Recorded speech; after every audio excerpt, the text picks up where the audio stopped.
You overthinking again? Same.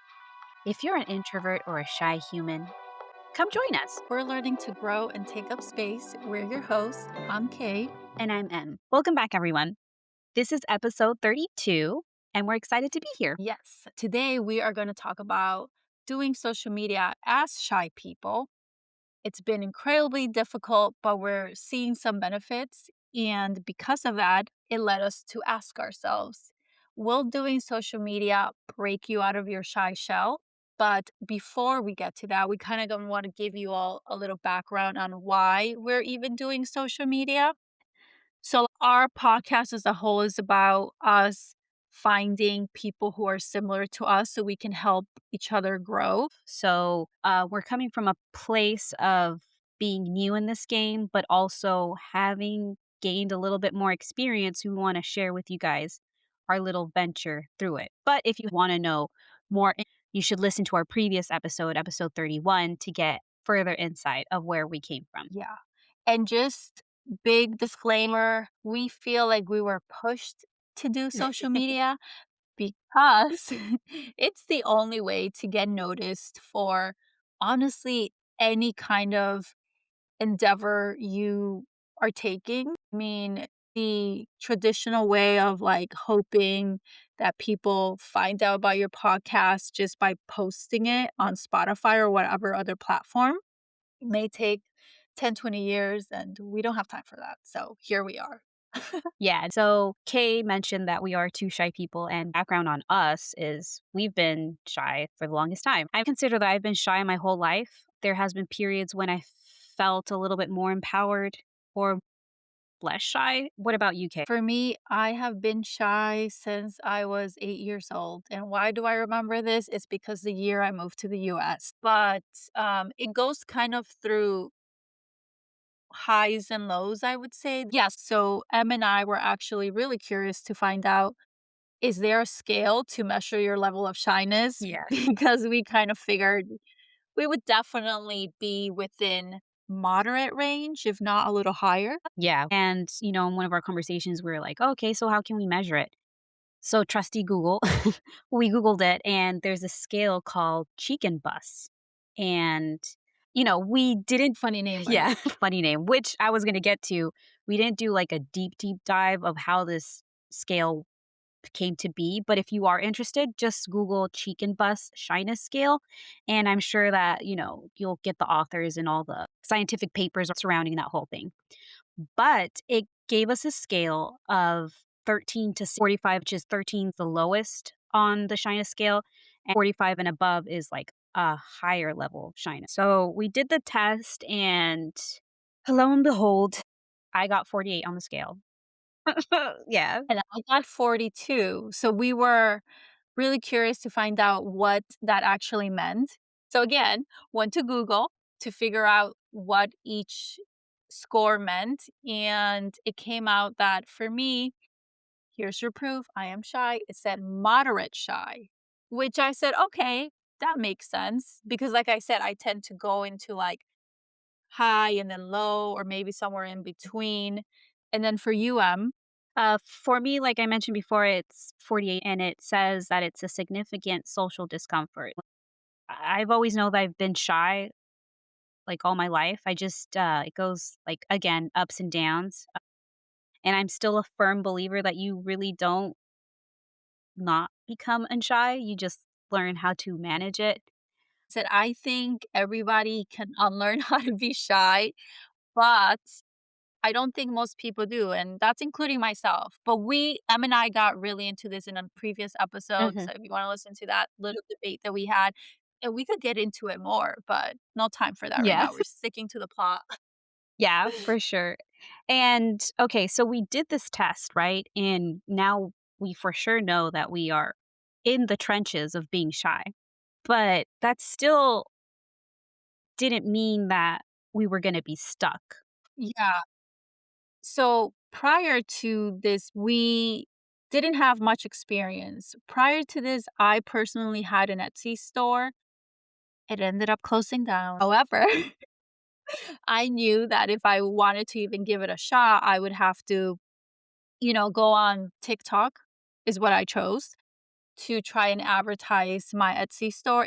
Anyways, I posted a few times, probably altogether maybe 5 times, and then I gave up, but, how about you? So when I was younger, I had less fear of showing myself on social media because I didn't have the magnitude of how much impact a social media account can have or how much impact being on the internet as yourself can have. So, I would post on Tumblr. I had like a DeviantArt, I had a MySpace, and I guess it felt lighter and easier. I relate to you, Em, because during that time where I also had social media, if we're taken aback, which we are, I also had, like, MySpace and Facebook, and I used to love MySpace. Obviously, it's no longer what it is. I Mhm. don't even know if it's still going, but, I used to be able to post, like, pictures, and I didn't care. It was a time where so many people were doing it, and for the most part, I feel like it was a positive experience to be on social media. Yeah, yeah. And plus, like, everything wasn't commercialized at that point, or at least it was like it felt like more lighthearted to make content, and it wasn't even like a term of making content. It was just sharing. It's like having an online diary, if anything, or at least that's how it felt for me. Yeah. Yeah. So I don't know. Bringing it now, I feel like it's a lot harder because now scales are like bigger, and at least at this point in my life, I feel like I've gotten more shy, and it's been a lot more difficult. Yeah, I feel like now social media can be very volatile and it's used for so many different purposes outside of sharing your life and wanting to connect with your friends online. And being shy can at times be a barrier to one's growth. I know that I have missed out on opportunities, whether socially or romantic or work wise, because of my shyness. Um, and we think that shy, overthinking, introverted people are out there, but it is harder to find you all. Okay. Yes, and that is the reason why we decided to stick with this and to put this out as an example because, you know, encourage other people that are going through the same thing to not give up and do it. So, along with us being shy, right? When we started our social media, it was literally one of the hardest parts of this whole podcast journey that we've have been on. Slash healing journey. M didn't it yeah, slash healing journey. M didn't it take us like 6 months to actually start doing social media? Yeah, yeah. So our timeline of starting social media, we had the idea of the podcast in April of last year. Then it took us 4 months to start or actually have the first episode go live. And then we posted around October our first social media post. And it literally took us 3 weeks to come up with the idea and most importantly, the courage to go on TikTok and hit post button, Yeah. right?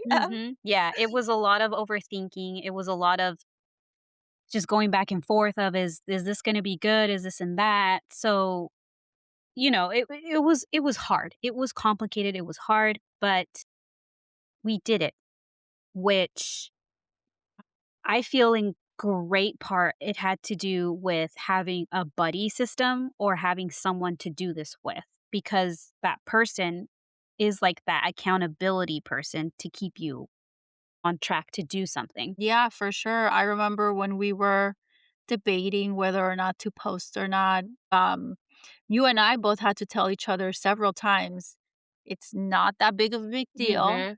It's not going to be perfect. And it wasn't even our faces or anything. Did we mention that we do up to now no face Yeah. content? And even then, we feel super shy about it. Well, like less now. But at first, It was so debilitating, and we weren't even showing our faces. We weren't even, like, speaking Wait, we weren't even to showing a social. body part or anything. It was literally just, like, I know. nothing that could It be was related to words. a person. Yeah, it was bad. Exactly. But it was, like, the feeling of being seen Mhm. and being judged by who knows who and how many people. But the video did not go viral, so it wasn't that many people, Yeah, okay? exactly. Well, essentially, that's how we just stumbled upon, and I know that everyone knows about this, but, like, when they say exposure therapy works, it's real, it does work, because the more you start doing It really small does. thing, the more it starts sticking, the more that muscle starts growing. Yeah, because even though our scores right now for the cheek and bust are, like, moderate and high shyness, I feel like maybe if we took this back in October, I probably would have been in the high shyness, right? Like Mhm. 45 and above, and you may have been like 40, more than 48, like, let's say, Unscalable. um Yeah. I know, right? No, it was really, really hard, and I think we just learned to be uncomfortable with posting online, and as we are going on this journey, we're at the point where we feel like we are I don't wanna say we're okay with finally doing face content, is that what you call it? Yeah, we're not comfortable, but we are pushing ourselves to do that because it's not unbearable like it was back in October. And if you really think about it, October to what are we, February? Mhm. No, we're March. Yeah, it's March, okay.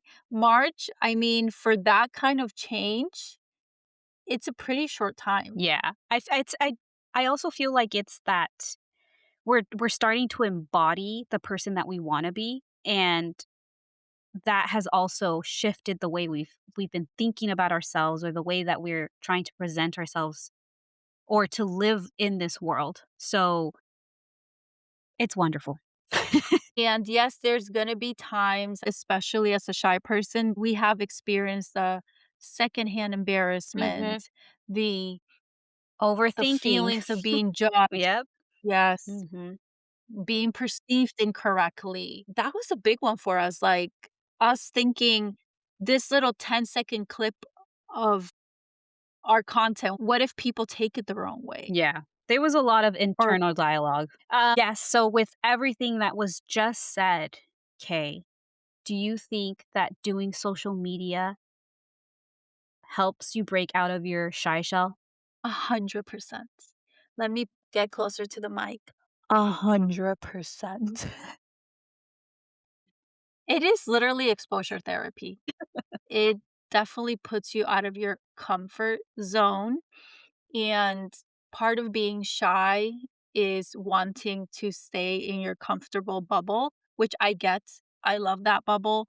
It's great. But if there is ever a situation where being shy is causing you to not go after your dreams or miss opportunities, anything like that, then at that point, it's a barrier. But outside of that, think of your shyness as a superpower. You see the world differently, and we need representation. Okay? Not enough shy people representation. Yeah.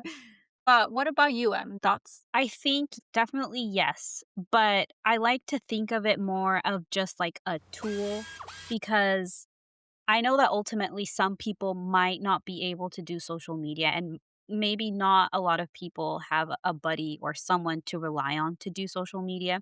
And I feel like that's the only reason why we are succeeding the way that we are because we were able to find someone with the same mindset, right?